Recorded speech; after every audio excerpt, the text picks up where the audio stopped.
আজকে আপনাদের সামনে আমি যে টপিকটা নিয়ে আলোচনা করব, যে বিষয়টি নিয়ে আলোচনা করব, সেটা অত্যন্ত গুরুত্বপূর্ণ একটি বিষয়।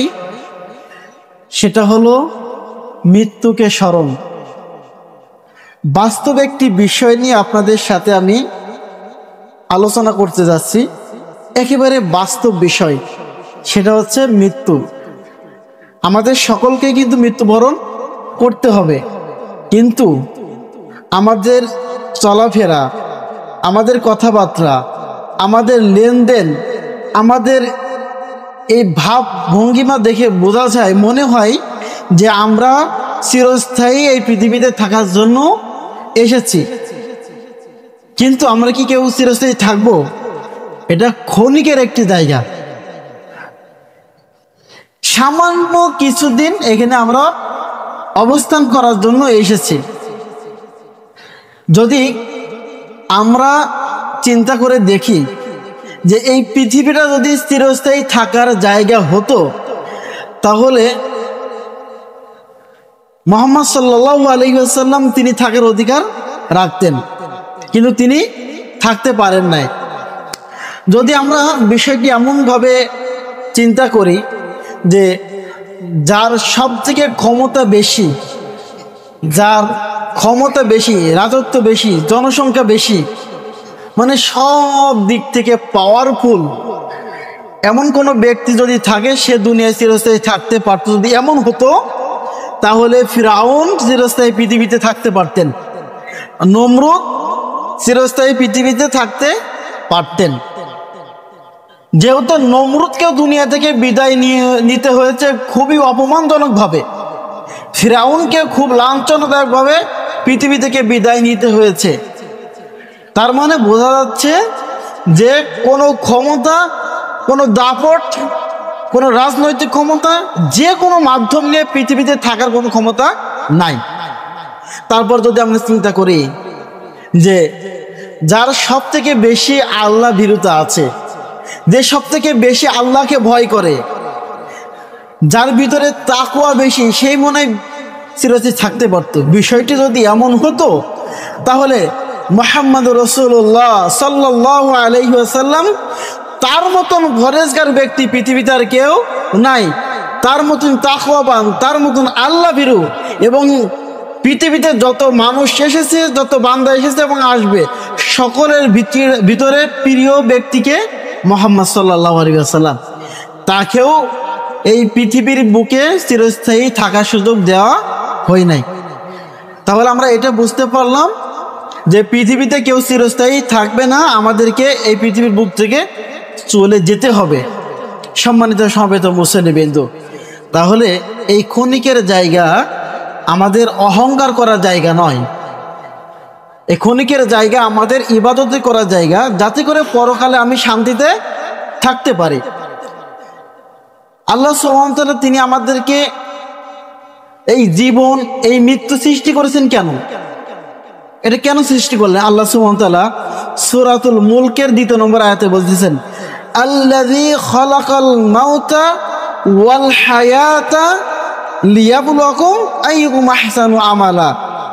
যে আল্লাযী খালাকাল মাউতা, তিনি আল্লাহ যিনি খালাকাল মাউতা, মৃত্যুকে সৃষ্টি করেছেন, ওয়াল হায়াতা, এবং জীবনকে সৃষ্টি করেছেন। কেন? লিয়াবলুয়াকুম, তোমাদেরকে পরীক্ষা করার জন্য। আইয়ুকুম আহসানু আমালা, যে তোমাদের মধ্যে সব থেকে আমলে হাসানা কে করে, সৎ আমল কে করে, এটা দেখার জন্য আল্লাহ সুবহানাহু ওয়া তাআলা তিনি জীবন এবং মৃত্যুকে কি করেছেন? সৃষ্টি করেছেন। আল্লাহ সুবহানাহু ওয়া তাআলা এই আয়াতে বলতেছেন কি, আইয়ুকুম আহসানু আমালা। তিনি কিন্তু বলেন না আইয়ুকুম আকসারু আমালা। আকসার মানে অধিক আমল কে করে, এই দেখার জন্য সৃষ্টি করেছি, আল্লাহ এটা কিন্তু বলেন নাই।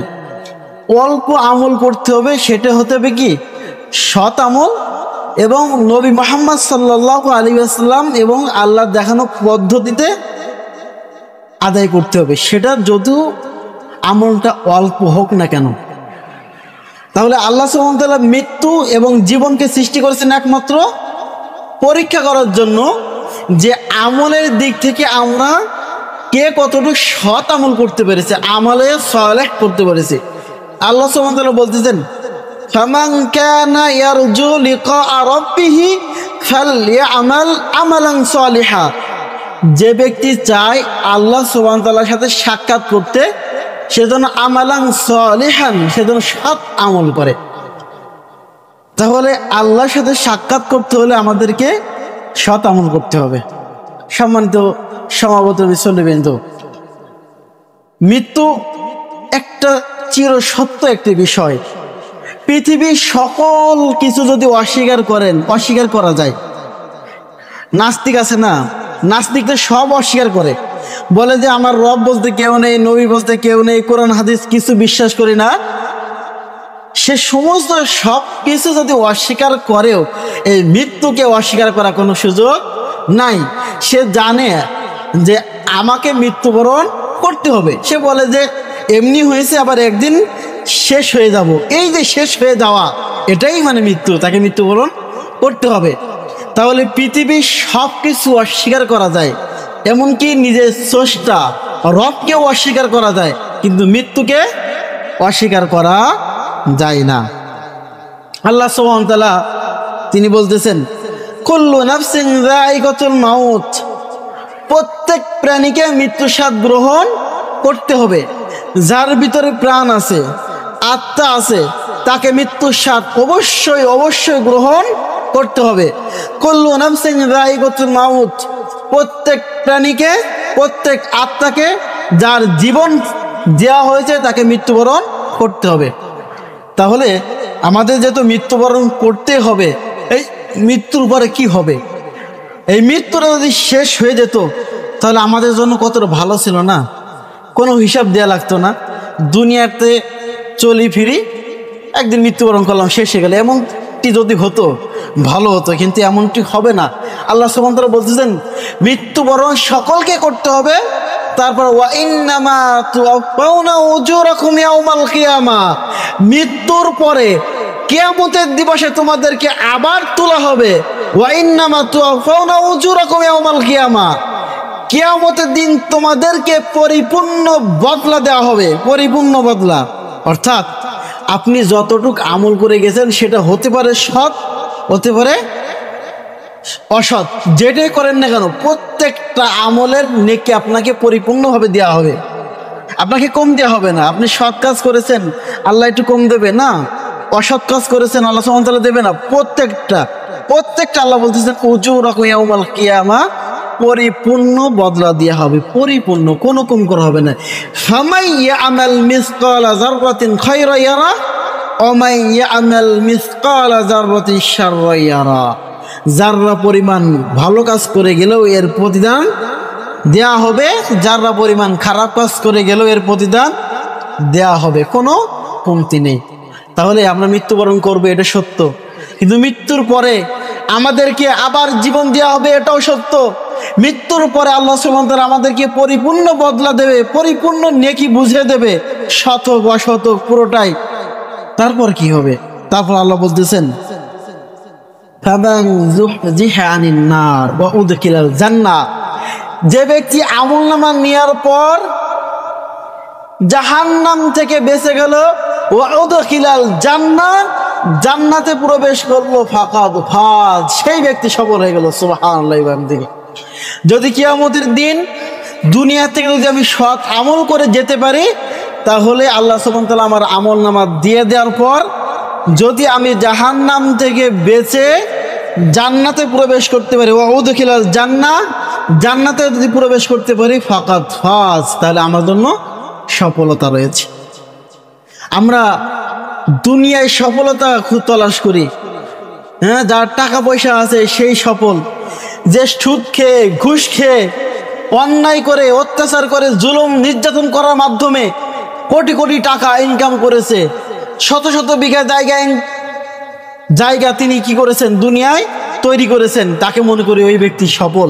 অথচ সে যদি দুনিয়ায় সফল হয় আর পরকালে যদি ক্ষতিগ্রস্ত হয়, জাহান্নামে যায়, তাহলে সে সফলতা অর্জন করতে পারলো না। আর যে ব্যক্তি দুনিয়ায় থেকে সামান্য ডাল ভাত খেয়ে, সামান্য কোন রকম জীবন যাপন করে যদি দুনিয়া থেকে বিদায় নিতে পারে সৎ আমল করার মাধ্যমে, ওয়াউদিকেলাল জান্নাত, সে জান্নাতে প্রবেশ করতে পারে, ফাকাদ ফাজ, আল্লাহ সুবহানাহু ওয়া তাআলা বলছে সে ব্যক্তি সফল হয়ে গেল, সেই তো সফল হয়ে গেল। তাহলে আমাদের মৃত্যুবরণ করতে হবে, মৃত্যুর পরে আল্লাহ আবার জীবন দিবেন, তারপর আল্লাহ সুবহানাহু ওয়া তাআলা আমাদেরকে পরিপূর্ণ বদলা দিবেন। এরপর এই পরিপূর্ণ নেকি নেওয়ার পর যে ব্যক্তি জাহান্নাম থেকে মুক্তি পেয়ে জান্নাতে প্রবেশ করতে পারবে, সেই ব্যক্তি পরকালে সফল হতে পারলো, সফলতা অর্জন করতে পারলো। আল্লাহ তুমি আমাদেরকে পরকালে জান্নাতে যাওয়ার তৌফিক দান করো, আল্লাহুম্মা আমিন। তারপর আল্লাহ বলতেছেন, ওয়ামাল হায়াতুদ দুনিয়া ইল্লা মাতাউল গুরুর, পৃথিবীবাসী তোমরা জেনে রাখো, ওয়ামাল হায়াতুদ দুনিয়া, তোমাদের দুনিয়ার জীবন, ইল্লা মাতাউল গুরুর, একেবারে ধোঁকার সামগ্রী। এই দুনিয়ার পিছনে ছোট, দুনিয়ার মায়ায় পড়ে সেই রবকে ভুলে গিয়েছো, কিন্তু জেনে রাখো এই পৃথিবী তোমাকে একদিন ধোঁকা দেবে। এই পৃথিবীর মায়া ত্যাগ করে সেই পরকালে তোমাকে পাড়ি জমাতে হবে। এই পৃথিবী ধোঁকা দেবে। ছোট ছোট বাচ্চারা, হ্যাঁ, ছোট ছোট হাড়ির পাতিল নিয়ে, বালু নিয়ে বিভিন্নভাবে খেলাধুলা করে। ওই খেলাঘর যদি ভাঙতে যান, সে আপনাকে ভাঙতে দেবে না, কিন্তু যখন সন্ধ্যা হয়ে যাবে, মা ঘর থেকে যখন ডাক দেয়, তখন সে নিজেই ওই খেলাঘর ভেঙে বাড়িতে চলে যায়। ঠিক তেমনি ভাবে এই দুনিয়াটা আমাদের জন্য খেলাঘরের মতো। আজকে আমরা দুনিয়ায় জীবনযাপন করতেছি, যখন আমার রব আপনাকে ডাক দেবে, আমাকে ডাক দেবে, তখন আর দেরি করার সুযোগ নাই। এই দুনিয়ার মায়া ত্যাগ করে চলে যেতে হবে। ওমাল হায়াতুদ দুনিয়া ইল্লা মাতাউল গুরুর, দুনিয়ার সামগ্রী, দুনিয়ার জীবনটা তোমাদের জন্য ধোঁকার সামগ্রী ছাড়া কিছুই নয়। আজকে আপনি দুনিয়ায় ক্ষণিকে বসবাস করার জন্য, সামান্য কিছুদিন বসবাস করার জন্য আপনি বিশাল বড় 4 তলা বাড়ি করলেন। যদি আপনাকে জিজ্ঞেস করা হয়, চাচা আপনার বয়স কত? বাবা আমার বয়স 85 বছর। এই 85 বছর আপনি কি করলেন? কয়েকে আগে সনের ঘরে থাকতাম, এখন 4 তলা বিল্ডিং এর উপর এসি ঘরে থাকি 85 বছরে। আগে কি খেতেন? আগে ডাল ভাত খেয়ে বাঁচতাম, এখন যদি সকালবেলা পোলাও খাই, রাত্রেবেলা বিরিয়ানি খাই, এইভাবে জীবন যাপন করতেছি। আপনার ঘরে কি কি আছে? বাবা আমার ঘরে 1.5 লক্ষ টাকার ফার্নিচার আছে, বড় দামি খাট আছে, দরজা আছে, দামি পোশাক পরে, একবেলা যদি একটা জামা গায়ে দেয়, আরেক বেলা আরেকটা পরে, একটা জামা একদিন পরে না। কিন্তু যখনই আপনার মৃত্যুবরণ হবে, আপনার নিঃশ্বাস যখনই চলে যাবে, সেই 4 তলার অট্টালিকা, সেই এসি ঘর থেকে আপনাকে বের করে নিয়ে চলে আসবে। যখন আপনার দামি কোটি টাকার খাটের উপর আপনি শুয়ে আছেন, খাটের উপর শুয়ে থাকা অবস্থায় আপনাকে মালাকুল মাউত আপনার জান কবজ করে নিয়েছে, তখন আপনার আত্মীয় স্বজন এসে দেখবে আপনি মৃত্যুবরণ করেছেন। তখন তারা সকলেই 4 কলা করে, কেউ সামনের দিকে, কেউ পিছনের দিকে ধরে আপনাকে নিয়ে যেতে লাগবে। আপনি যদি জিজ্ঞেস করেন কোথায় নিয়ে যাচ্ছ আমার খাট থেকে, তখন জিজ্ঞেস করবে এই খাটে থাকার সুযোগ তুমি হারিয়েছো। তোমার যখন নিঃশ্বাস ছিল, জীবিত ছিলে, তখন এই খাট তোমার ছিল, এখন তোমার নাই। এখান থেকে বের করতেছি, সেই রবের কসম করে বলি, এই খাটে দ্বিতীয়বার শোয়ার তোমার সুযোগ হবে না। যখন বলা হবে দামি দরজাটা খুলে আর একটু বড় করো, কেন বড় করতেছো? জি, এই দরজাতে তোমাকে চিরতরের জন্য বের করে দেওয়া হবে, আর এই 4 তলা রুমের ভিতরে তুমি ঢুকতে পারবে না। সম্মানিত সমবেত মুসলিমবৃন্দ, এই ঘরও আপনার না, এই অট্টালিকা বিল্ডিংও আপনার না, কোটি টাকার ফার্নিচার খাটও আপনার না। এগুলো সব আপনাকে পরিত্যাগ করে দুনিয়া থেকে বিদায় নিতে হবে। আপনার গায়ে যে দামি দামি পোশাক আছে, যেটা আপনি সকালে পরলে বিকেলে খুলে রাখেন, বিকেলে পরলে রাত্রে খুলে রাখেন, এই পোশাক কেউ কবে না যে গায়ে রেখে দাও, দামি পোশাক থাক, কেউ বলবে না। টেনে খোলার চেষ্টা করবে, হাত দিয়ে না বেরোলে বলবে কি কেসি নিয়ে আসো অথবা ছুরি নিয়ে আসো, ওটাকে কেটে বের করতে হবে। আপনার শরীরের সমস্ত দামি দামি পোশাকগুলোকে খুলে ফেলে দেবে, একেবারে উলঙ্গ করে দেবে, কেউ রাখবে না, আপনার সাথে কিছুই যাবে না। কোটি কোটি টাকা আপনি ইনকাম করে ব্যাংকে জমা রেখেছেন, এই টাকাও আপনার সাথে যাবে না, কিছু নিয়ে যেতে পারবেন না। আপনি মনে করেন কি যে সাদা 3টি কাফনে কাপড় আপনার সাথে দেয়া হচ্ছে, এটা আপনার সাথে যাবে? এটা আপনার সাথে, এটাও আপনার না। আপনাকে যদি সাদা কাফনে কাপড়ে যদি না মুড়ি, আপনি কি বলতে পারবেন যে আমাকে কেন উলঙ্গে রেখেছো? এটা আপনি বলতে পারবেন না। এটা কেন দেওয়া হয়? যাতে করে জীবিত মানুষ যারা আছে তাদের চক্ষু লজ্জা ঠেকানোর জন্য। যে গোসল করাবে সে লজ্জা ঠেকানোর জন্য, তার চোখে যেন আপনার লজ্জা স্থানটা না পড়ে। যারা আপনাকে দাফন করতে আসবে, যারা আপনার জানাজা পড়তে আসবে, তাদের চোখে যেন আপনার লজ্জা স্থান না পড়ে, এই জন্য আপনাকে 3 টুকরো কাপড় দেওয়া হচ্ছে। ওই 3 টুকরো কাপড় আপনার নয়, আপনার কি আমালান সলিহান, যে সৎ আমল করবেন এটাই হচ্ছে আপনার জন্য। তাহলে দুনিয়ার সমস্ত সবকিছু, ওয়ামাল হায়াতুদ দুনিয়া ইল্লা মাতাউল গুরুর, দুনিয়ার সমস্ত সবকিছু আপনাকে ধোঁকা দেবে। সবকিছু, কিছুই আপনার না।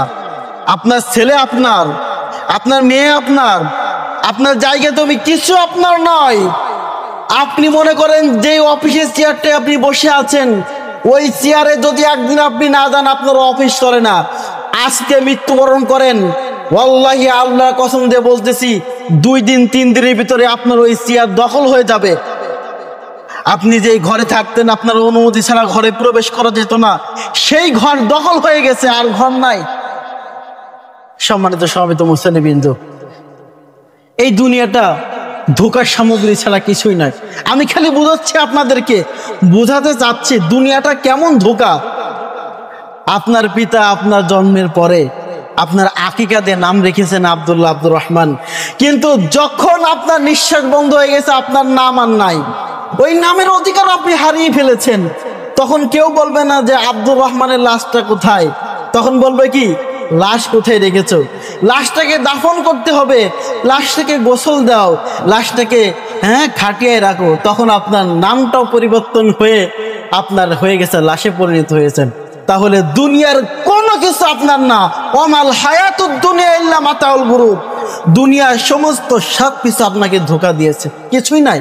আপনার জায়গা জমি, টাকা পয়সা, ছেলে মেয়ে, আত্মীয় স্বজন, পাড়া প্রতিবেশী, এমনকি আপনার নামটাও আপনার জন্য ধোঁকা ছাড়া কিছুই না। সম্মানিত সমবেত মুসলিমবৃন্দ, এজন্য পরকালকে ভুলে গিয়ে দুনিয়াকে প্রাধান্য দিলে হবে না। দুনিয়ায় কামাই করতে হবে, তবে পরকালকে সামনে রেখে পরকালকে গুরুত্ব দিতে হবে। পরকালকে ভুলে গেলে হবে না। দুনিয়ার জন্য পরকালকে ভুলে গেলে আপনি, আল্লাহ আপনাকে দুনিয়া পরকালে ভুলে যাবে। সম্মানিত সমবেত মুসলিমবৃন্দ, আল্লাহ সুবহানাহু ওয়া তাআলা বলতেছেন, নাহনু কদ্দারনা বাইনাকুমুল মাউত, আমি আল্লাহ সুবহানাহু ওয়া তাআলা তোমাদের প্রত্যেকের মাঝে মৃত্যুকে নির্ধারণ করে দিয়েছি। মৃত্যুকে নির্ধারণ করে দিয়েছি। যখন মৃত্যু নিকটবর্তী হয়ে যাবে, 1 সেকেন্ডও সুযোগ দেওয়া হবে না। আজকে এখানে দাঁড়িয়ে আমি খুতবা দিচ্ছি, এখান থেকে চরবদ্দশন ফিরে যাওয়ার ক্ষমতা আমার নাও থাকতে পারে।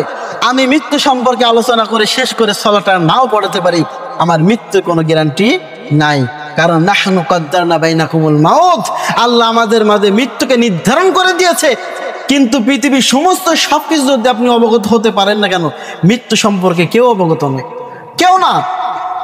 আজকে বাবার আগে সন্তান চলে যাচ্ছে, সন্তানের আগে বাবা চলে যাচ্ছে। আসার সিরিয়াল আছে কিন্তু যাওয়ার কোনো সিরিয়াল নাই। দাদা বেঁচে আছে, দাদি বেঁচে আছে, বাবা বেঁচে আছে, মা বেঁচে আছে, সন্তান চিরতরে দুনিয়া থেকে চলে গিয়েছে। তাহলে এই মৃত্যু আমাদের জন্য নির্ধারিত। এই মৃত্যু যখন চলে আসবে, যা আজালুহুম লা ইস্তাখিরুনা সাআতান ওয়া লা ইস্তাকদিমুন, আল্লাহ বলতেছেন যখন মৃত্যু নির্দিষ্ট সময় চলে আসবে, একটু মুহূর্ত আপনাকে সময় দেওয়া হবে না, একটু সময়ও দেওয়া হবে না। এই জন্য সম্মানিত সমবেত মুসলিমবৃন্দ, চক্ষু বন্ধ হওয়ার আগে, নিঃশ্বাস বন্ধ হওয়ার আগে, কবরে যাওয়ার আগে এমন কিছু আমল আমাদের কি করে যেতে হবে, যাতে করে সেই পরকালে যেন আমি সেই জান্নাতে থাকতে পারি, এমন আমল করতে হবে। হাত থেকে ঢিল সরে গেলে যেমন ঢিল ফিরে আনা সম্ভব নয়, গাভীর বাট থেকে দুধ দহন করে নেওয়ার পর যেমন দুধ দ্বিতীয়বার ঢুকানো সম্ভব নয়, ঠিক তেমনি ভাবে আপনার যদি একবার মৃত্যুবরণ হয়, যদি আপনার নিঃশ্বাস বন্ধ হয়ে যায়, আর ফিরিয়ে আনার কোনো সুযোগ নাই। অথচ আমাদের সামনে আমাদের আত্মীয় স্বজন চলে যাচ্ছে, পাড়া প্রতিবেশী চলে যাচ্ছে, দাফন করতেছি, জানাজায় শরীক হচ্ছে, কিন্তু আমাদের ভিতরে পরিবর্তন আনতে পারতেছি না। চোখের সামনে চলে যাচ্ছে, নিজ হাতে দাফন করতেছি, তারপরও আমরা অন্যায় থেকে দূরে থাকি না, তারপরও আমরা পরকালকে মনে রাখতে চাই না। আমরা যেন মনে করি পৃথিবীটাই আমাদের সব। কিন্তু পৃথিবীতে থাকতে হলে, বাঁচতে হলে করতে হবে, কিন্তু পরকালকে প্রাধান্য দিতে হবে। আল্লাহ সুবহানাহু ওয়া তাআলা তিনি বলতেছেন, ইয়া আইয়ুহাল্লাযীনা আমানু, হে যারা ঈমান এনেছো, লা তুলহিকুম আমওয়ালুকুম ওয়ালা আওলাদুকুম আন যিকরিল্লাহ। লা তুলহিকুম, তোমরা নিজেদেরকে ধ্বংস করে দিও না। পৃথিবীর মানুষ, তোমরা নিজেদেরকে ধ্বংস করে দিও না। লা তুলহিকুম, তোমরা নিজেদেরকে ধ্বংস করে দিও না। আমওয়ালুকুম, তোমাদের সম্পদের জন্য, ওয়ালা আওলাদুকুম, তোমাদের সন্তানদের জন্য। সম্পদ উপার্জন করার জন্য নিজেকে ধ্বংস করিয়েন না। সন্তানদেরকে মানুষ করার জন্য সুদ খেয়েন না, ঘুষ খেয়েন না, অন্যায়ভাবে মানুষের জমি আত্মসাৎ করেন না। নিজেকে আন যিকরিল্লাহ, আল্লাহর জিকির থেকে দূরে রেখেন না। আল্লাহ বলতেছেন, পৃথিবীর মানুষ, ইয়া আইয়ুহাল্লাযীনা আমানু, হে যারা ঈমান এনেছো, লা তুলহিকুম আমওয়ালুকুম ওয়ালা আওলাদুকুম আন যিকরিল্লাহ। তোমাদের সন্তান, তোমাদের জায়গা জমি, তোমাদের টাকা পয়সা, আত্মীয় স্বজন, তোমাদেরকে যেন আল্লাহ সুবহানাহু ওয়া তাআলা জিকির থেকে তোমাদেরকে দূরে না রাখে।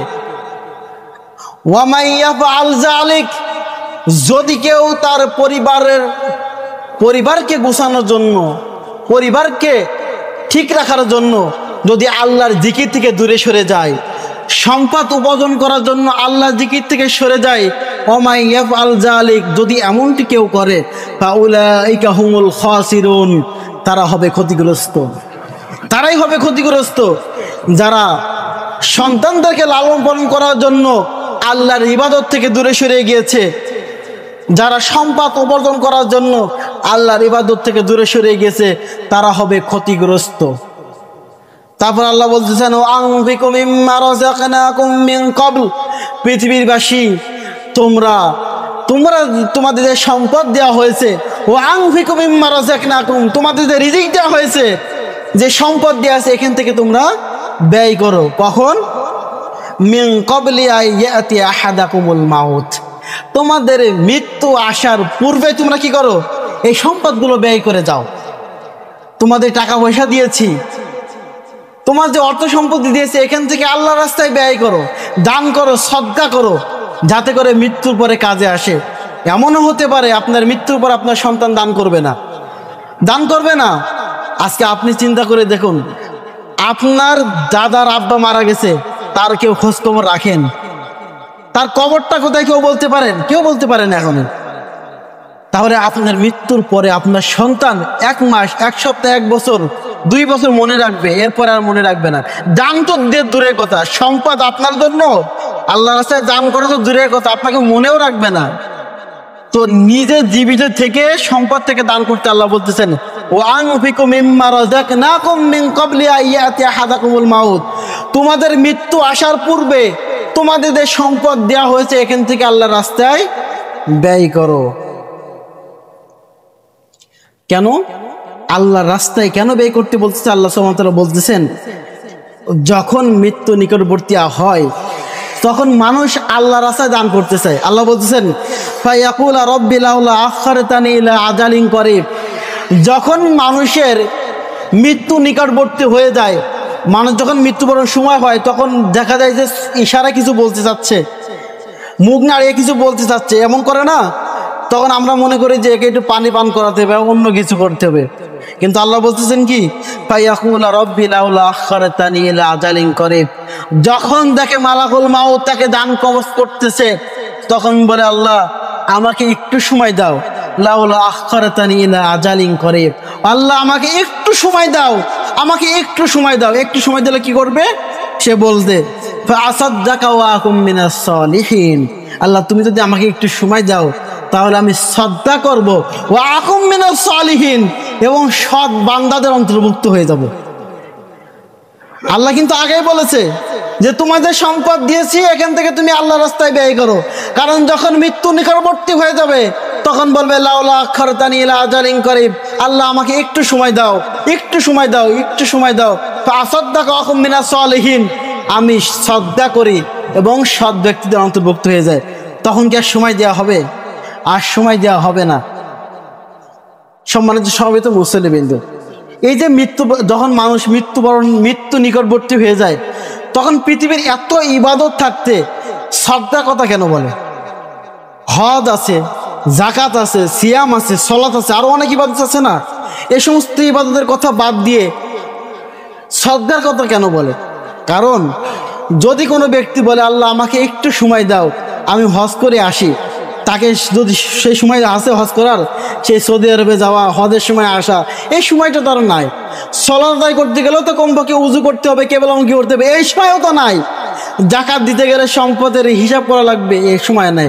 কিন্তু সাদকা যদি আল্লাহ একটু সময় দেয় তাহলে সে বলতে পারে যে আমার খানখানাপুর, আমার 1 বিঘা জমি আছে, আমি আত্মাউল মাঝের জন্য দান করে দিলাম। এই কথা বললে তো দান হয়ে গেল। এই দানটা যদি করে দেয় তাহলে আল্লাহ সুবহানাহু ওয়া তাআলা তাকে সৎ ব্যক্তিদের অন্তর্ভুক্ত করে দেবে। এই জন্য সে সমস্ত ইবাদতের বাদ দিয়ে শুধুমাত্র বলে আল্লাহ তুমি একটু সময় দাও, সাদকা করি।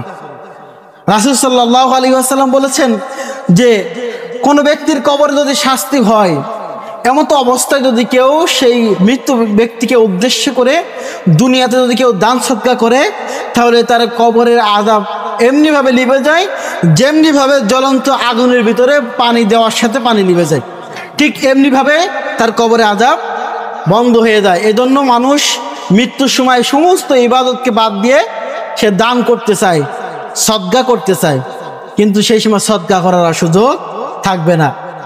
সম্মানিত সমবেত মুসল্লিবৃন্দ, এই জন্য জীবন থাকা অবস্থায়, জীবিত থাকা অবস্থায় আল্লাহর ইবাদত করুন, আল্লাহর রাস্তায় ব্যয় করে যান, সদকা করে যান। রাসূলুল্লাহ সাল্লাল্লাহু আলাইহি ওয়াসাল্লাম বলেছেন, যখন কোনো ব্যক্তি মৃত্যুবরণ করে তখন সেই ব্যক্তিকে অনুসরণ করে 3টি জিনিস কবর পর্যন্ত যায়, 2টি ফিরে আসে, 1টি অবশিষ্ট থেকে যায়। 1, সেই মৃত্যু ব্যক্তিকে অনুসরণ করে তার কবর পর্যন্ত যায় তার আত্মীয় স্বজন। 2, তার সম্পদ। 3, তার আমল। 2টি জিনিস ফিরে আসে, তার আত্মীয় স্বজন তাকে কবরে রেখে ফিরে চলে আসে। 2, তার ধন সম্পদ যা সাথে যায় সেগুলো ফিরে চলে আসে। একটা আমল অবশিষ্ট থেকে যায়, সেটা হচ্ছে আপনার সৎ আমল। যেটা আপনি দুনিয়া থেকে করে গিয়েছেন সেই আমলগুলো আপনার জন্য অবশিষ্ট থেকে যায়। আপনার আত্মীয় স্বজন আপনাকে দাফন করে চলে আসবে, কেউ আপনার জন্য থাকবে না যে আমার বাবা তো অন্ধকার কবরে থাকতে পারে না, আমি বাবার সাথে থাকি, কেউ থাকবে না, সেই কবরে রেখে চলে আসবে। আপনার সম্পদ যতগুলো যাবে সব চলে আসবে, কিন্তু আপনার আমল, শুধুমাত্র আমল থাকবে, আর কিছুই না। রাসূলুল্লাহ সাল্লাল্লাহু আলাইহি ওয়াসাল্লাম বলতেছেন যে মৃত্যু ব্যক্তির তার মৃত্যুর পরে সমস্ত আমলের পথ বন্ধ হয়ে যায়, 3টি আমলের পথ খোলা থাকে। 1 নম্বর হলো সদকায়ে জারিয়া। আপনি মৃত্যুবরণ করার আগে আল্লাহর রাস্তায় সদকায়ে জারিয়া হিসেবে কিছু করে যান, যেটা আপনার মৃত্যুর পরে জারি থাকবে।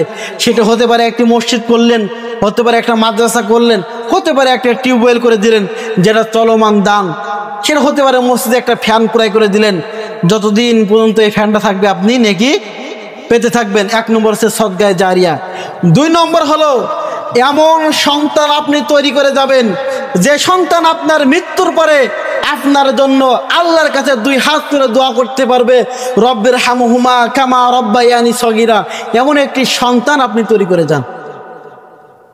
সৎ সন্তান, ওয়ালাদান সলিহান, একজন সৎ সন্তান তৈরি করে যান, যে সন্তান আপনার জন্য আপনার মৃত্যুর পরে আপনার জন্য দোয়া করতে পারে। কিন্তু দুর্ভাগ্য হলেও সত্য, আজকে আমরা সন্তানদেরকে দ্বীনি শিক্ষা শিক্ষিত করতে চাই না। আজকে সন্তানদেরকে আমরা এমন অবস্থা করে ফেলেছি, ছোটকাল থেকে সন্তান আমাদের কথা শোনে না, তাদেরকে বিভিন্ন লেখাপড়ার মাধ্যমে, বিভিন্ন শিক্ষা দেওয়ার মাধ্যমে তাদেরকে এমন করে ফেলেছি, তারা তো আমার জন্য দোয়া করে তো দূরে থাক, আমার নামও নিতে পারে না। একবার চিন্তা করে দেখুন, সেই পিতার মতো সৌভাগ্যবান পিতার কে হতে পারে যেই পিতার মৃত্যুর পরে তার সন্তান তাকে নিজ হাতে গোসল করাবে, সেই পিতার মতন সৌভাগ্য পিতা কে হতে পারে যে পিতা মৃত্যুবরণ করো বা তার সন্তান নিজ হাতে তাকে কাফন পরাবে, নিজেই তার পিতার জন্য দোয়া করবে এবং তাকে নিজ হাতে দাফন করে তার জন্য দোয়া করতে পারবে? কয়জন হতে পারে এমন সৌভাগ্যবান পিতা? আজকে আমি যদি আমার পিতা মৃত্যুবরণ করে আল্লাহ সুবহানাহু ওয়া তাআলা আমাকে সুস্থ রাখে এবং আমাকে যদি সেখানে উপস্থিত করে, তাহলে আমি নিজ হাতে আমার পিতাকে গোসল দিতে পারবো। আমি আমার পিতার জানাজা পড়লে যেইভাবে অন্তর থেকে দোয়া করব, আপনি মৃত্যুবরণ করলে আমাকে যদি ভাড়া করে নিয়ে যান, আমার সেভাবে দোয়া আসবে না, কারণ দোয়া মুখস্থ এই জন্য বলতে পারি। কিন্তু যখন আল্লাহর কাছে দোয়া করব, আল্লাহুম্মা গফির লাহু ওয়ারহামহু ওয়া আফিহি ওয়াফু আনহু, যখন নিজে আমার পিতার জন্য দোয়া করব, আল্লাহ রাসূল সাল্লাল্লাহু আলাইহি ওয়াসাল্লাম বলতেছেন, সৎ সন্তান যখন আল্লাহর কাছে দোয়া করে তার পিতার জন্য আল্লাহ দোয়া কবুল করে নেয়। তাহলে আমি আমার পিতার জন্য দোয়া করতে পারবো। কিন্তু দুর্ভাগ্য তো সেই পিতার জন্য যেই পিতা মৃত্যুর আগে একটা সন্তান তৈরি করতে পারলো না, একটা আলেম সন্তান তৈরি করতে পারলো না, একটা হাফেজ তৈরি করতে পারলো না। আপনার মৃত্যুর পরে আপনার জানাজা পড়ার জন্য ভাড়াটিয়া হুজুর লাগে, জানাজা পড়ার জন্য আপনার মৃত্যুর পরে গোসল দেওয়ার জন্য মানুষ ভাড়া করে আনা লাগে, আপনার মৃত্যুর পরে আপনার জানাজা পড়ানোর জন্য, আপনার কবর জিয়ারত করার জন্য ভাড়াইতে হুজুর নিয়ে আসা লাগে। হুজুর কি দোয়া করবে? হুজুর তো টাকার জন্য দোয়া করবে। হুজুরকে 500 টাকা দিবেন, হুজুর খুশি আপনার জন্য দোয়া করবে। সন্তানের দোয়া আর হুজুরের দোয়া কি এক হবে? কখনো এক হবে না। একটা গল্প বলি যে একজন ভাত খাচ্ছে, ভাত খেতে খেতে পিঠে এক জায়গায় চুলকাচ্ছে। তখন তার স্ত্রীকে বলতেছে, আমার একটু চুলকিয়ে দাও তো যেখানে হাত দিয়েছে বলতেছে এখানে না, আর একটু সামনে। সামনে হাত দিয়ে ওখানে না, ডানে। যখন ডানে হাত দিয়ে কি না বামে দাও, বামে যখন হাত দেই কয়েক আর একটু নিচে দাও, মানে জায়গা মতন হাত পৌঁছেতেছে না। তাহলে হুজুর নিয়ে এসে যদি আপনি দোয়া করেন আপনার পিতার জন্য, হুজুর কি দোয়া করবে? হুজুর তো জানেন আপনার পিতা কি কাজ করেছে। হুজুর তো এসে নিজে বলবে রব্বির হামহুমা কামা রাব্বায়ানি সগীরা। দোয়া কার জন্য করলো? হুজুর তার বাপের জন্য করে গেল। এই দোয়াটা যদি আপনার সন্তানকে শিক্ষা দিতেন, এই দোয়াটা যদি আপনার সন্তান শিক্ষা দিত, সন্তান শিক্ষা পেত, তাহলে অবশ্যই আপনার কবরের পাশে দাঁড়িয়ে 2 হাত তুলে চোখের পানি ফেলে আপনার জন্য দোয়া করতে পারতো। কিন্তু আপনার জন্য দুর্ভাগ্য, আপনার সন্তানকে তিনি শিক্ষিত করতে পারলেন না। এজন্য মৃত্যুর পূর্বে 3টি আমল অন্ততভাবে করে যাবেন। 1, সদকায়ে জারিয়া। 2, আপনার সন্তানকে দ্বীনি শিক্ষিত করেন। 3 নম্বর হলো এমন উপকারী এলেম আপনি দেখে গেলেন যে এলেমটা আপনার মৃত্যু পরে কাজে আসতে পারে।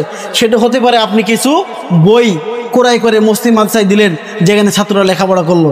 এমনও হতে পারে আপনি একটা ছাত্রর পড়ালেখার খরচ আপনি বহন করলেন। এই ছাত্রটা আলেম হয়ে যতদিন দিনের কাজ করবে আপনি সেই নেকিটা পেতে থাকবেন। সম্মানিত সভাপতি মুসল্লিবৃন্দ, যেটা বলতে চাচ্ছিলাম যে মৃত্যুর পূর্বে আমাদের কিছু আমল করতে হবে। এমন কিছু আমল করে যেতে হবে যে আমল মৃত্যুর পরে আপনার আমার কাজে লাগবে।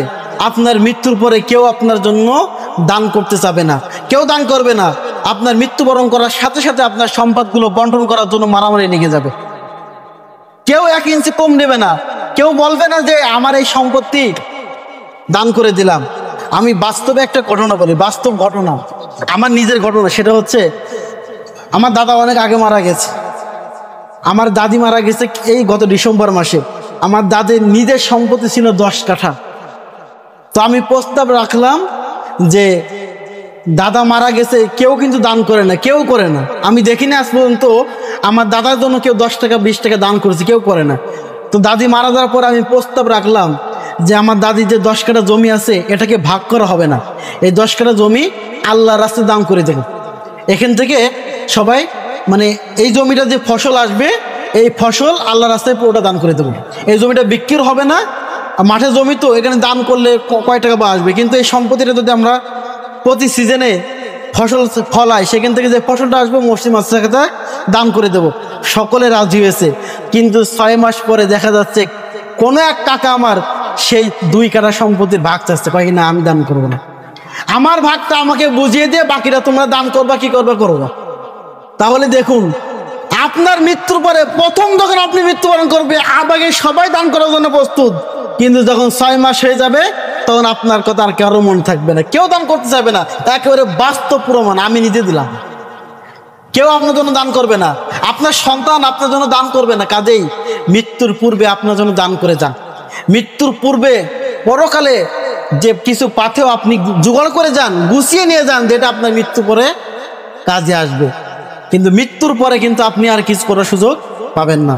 সম্মানিত সম্মিলিত মুসল্লিবৃন্দ, পরিশেষে আপনাদেরকে আহ্বান জানাচ্ছি, সেটা হলো আজকের আলোচনার বিষয় ছিল মৃত্যু। একেবারে চির সত্য বিষয়। প্রত্যেকে মৃত্যুবরণ করতে হবে, প্রত্যেকের, কেউ জীবিত থাকবে না, সকলকেই মৃত্যুবরণ করা লাগবে। তবে মৃত্যুর পরে আমাদের জীবনটা সুখময় করার জন্য, সুন্দর করার জন্য এমন কিছু পাথেও আমাদেরকে দুনিয়া থেকে নিয়ে যেতে হবে, যাতে করে আমরা দুনিয়া থেকে যতটা আমল করে যেতে পেরেছি সেখানে যেন কাজে লাগতে পারে।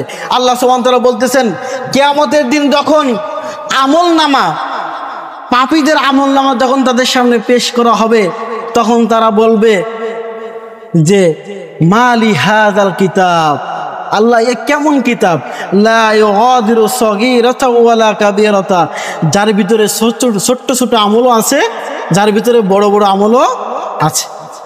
আপনি দুনিয়ায় যত ছোট থেকে ছোট আমল করেন না কেন সেটা আপনার আমল নামায় লেখা থাকবে, এবং যত বড় আমল করেন না কেন সেটাও আপনার আমল নামায় লেখা থাকবে। কিয়ামতের মাঠে আপনার সামনে পরিপূর্ণ হয়ে যাবে, আপনার সামনে এইভাবে খুলে খুলে দেখানো হবে, এই যে দেখো তোমাদের আমল নামা। সেদিন দেখে আফসোস করা ছাড়া কোনো উপায় থাকবে না। কাজে আমাদেরকে দুনিয়ায় আমল করতে হবে, সৎ আমল, অন্যায় থেকে দূরে থাকতে হবে, সুদকে বর্জন করতে হবে, জেনা ব্যভিচারে বর্জন করতে হবে, চুগলখড়ি বর্জন করতে হবে, যথাসময়ে 5 ওয়াক্ত সালাত আদায় করতে হবে, এবং আমার সম্পত্তি উপার্জন করতে গিয়ে, ছেলে মেয়ে লালন পালন করতে গিয়ে যেন আল্লাহ জিকির থেকে যেন আমরা বিরত না থাকি। আল্লাহ জিকির থেকে যদি আমরা বিরত থাকি তাহলে আমরা অবশ্যই ক্ষতিগ্রস্তের ভিতরে নিমজ্জিত হব। আল্লাহ সুবহানাহু ওয়া তাআলা আমাদেরকে বুঝার এবং সে অনুযায়ী আমল করার তৌফিক দান করুক, আল্লাহুম্মা আমিন।